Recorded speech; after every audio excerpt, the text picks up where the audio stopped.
അല്ലടോ, ഇന്നെൻ്റെ wedding anniversary അല്ലേ? ഓഗസ്റ്റ് 28. അതെ, ഓഗസ്റ്റ് 28 ഇന്ന് തന്നെയാണ് എൻ്റെ വെഡിങ് ആനിവേഴ്സറി.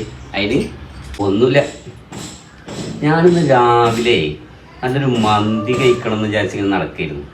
അപ്പോഴാണ് താത്ത പറയണത് നിങ്ങളെ വെഡിങ് ആനിവേഴ്സറി എന്നാണെന്നുള്ളത്. പിന്നെ 6-7 വർഷമായി കല്യാണം കഴിഞ്ഞിട്ട്, ഇപ്പോഴാണ് പിന്നെ വെഡിങ് ആനിവേഴ്സറിൻ്റെ ചിലവ്. ഓളാ മേടിച്ചില്ല, ഇല്ലാത്ത തരില്ല. എന്നാൽ എനിക്ക് കോളേജിൽ ലൈൻ ഉണ്ടായ കഥ ഞാൻ താത്താട് പറയാം. ഈ പറഞ്ഞോളോ, ഓൾക്ക് ഇത് സ്പെഷ്യൽ അവിൽ മിൽക്ക് മേടിച്ചു കൊടുത്തിട്ട് അതിൻ്റെ ചെറിയ അവളെ വായ വെച്ച് കൊടുത്ത കഥ ഞാൻ എൻ്റെ കെട്ടിയോളോട് പറയും. അതും പറഞ്ഞു.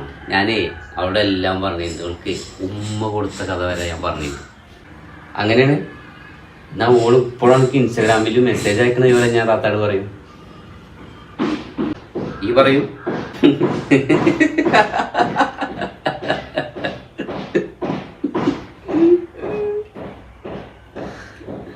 ഞാൻ മേടിച്ചാലോടോ ഒരു മന്തില്ലേ. അപ്പൊ ഇപ്പോഴും ഓൾക്ക് മെസ്സേജ് അയക്കുന്നുണ്ടല്ലേ?